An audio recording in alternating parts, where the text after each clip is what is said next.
Chris in Albuquerque, New Mexico. Hey, Chris, what's up? Thank you for taking my call. I Sure. was curious how you felt about the Venezuela taking over the GM automotive plant down there, and is this going to be a trend with other governments around the world taking our companies as a pushback with Trump? And will he use military against his, for his buddies who have these corporations to go Yeah. back in and retake those plants? You heard about that, correct? Oh, yeah. Yeah, I read several articles about it yesterday. I think probably the most detailed one I read was in the Financial Times last night.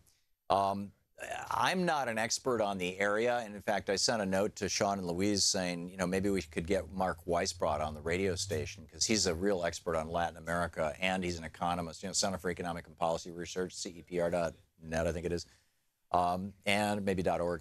And I'm waiting to hear back on that. But my understanding from what I read, and so keep in mind, this is not an expert opinion. I'm not presenting it as such. And if anybody listening or watching knows better than I do, feel free.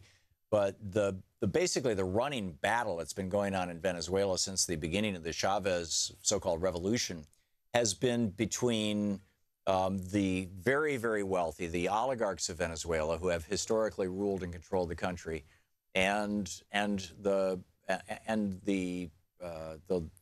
left wingers, as it were, who want to take the wealth of the country. They nationalized the country's oil. They took it away from the oligarchs and said, okay, the state-run oil company, all the profits are going to go to education and healthcare and stuff like that. But from where I'm sitting, what it looks to me like happened was the old thing, power corrupts, absolute power corrupts absolutely. And that sort of like we saw with the Soviet Union, in some ways the Chavez government just, got way ahead of their skis, or whatever the phrase is, in all of this. And so you've got, the problems of the revolution and the what is called the left in Venezuela. But you've also got a billionaire class that owns some of the media and that has been fighting, the socialist class in Venezuela for a long, long time. And the argument that the government is making, or seems to be making, is that the billionaire class is funding demonstrations. And, whether this is true or not, who knows? I would like to know. It's why I want to get Mark on. And that, and that the United States has been playing, a dirty role in this for a long, long time by supporting the billionaire class and, not supporting the quote, the revolution, the working people. But, it seems to me if the revolution was as effective as, as they could have been or should have been, that the people would not be in the crisis that they're in right now in Venezuela. Although maybe I'm just wildly overestimating the wealth that Venezuela has. It's a mess right now. And I, like I said, I want a more complete picture too, Chris. So did the evaluation that I laid out comport with your understanding of the situation? No, that's basically what I've heard also. And, us putting our noses in every business around the world and corrupting governments is a big problem, and we need to stop doing that also. Yeah. Yeah, there was a excellent, brilliant piece about that in the Washington Post yesterday also, which I thought was fascinating. Chris, thanks, not just specifically about Venezuela, but about the whole thing of, American foreign policy being to promote democracy at the barrel of a gun.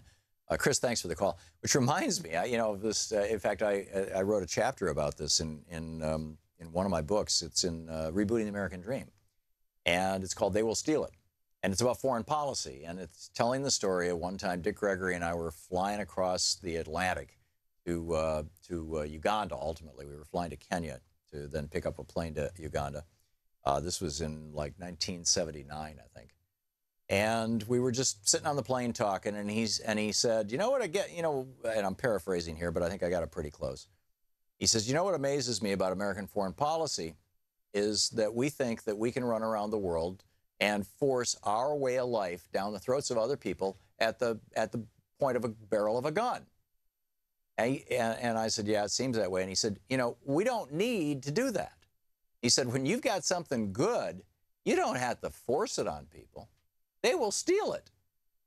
It just, it was just this moment of clarity for me that, if we were the shining city on the hill, to use Reagan's paraphrase of Jack Kennedy's use of Pastor Bradford's, comment from the 1690s, if we were to actually be that shining city on the hill, if we didn't have one of the worst poverty problems of the developed nations in the world, if we didn't have more uninsured people than any other country in the developed world, if we didn't have some of the worst school and educational outcomes in the developed world, if instead of having over 800 military bases all over the world and a hugely bloated military-industrial complex that sucks up about half of our military spending, largely for the profit of for-profit corporations whose CEOs live in the neighborhoods around me, around this city, in their 10 and 20 and 30 bedroom mansions with their servants' quarters attached to them.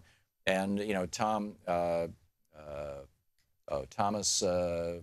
Frank, What's the Matter with Kansas? There's a great YouTube of him just traveling around through these neighborhoods and being chased off by the private security guards as he's trying to just film these houses.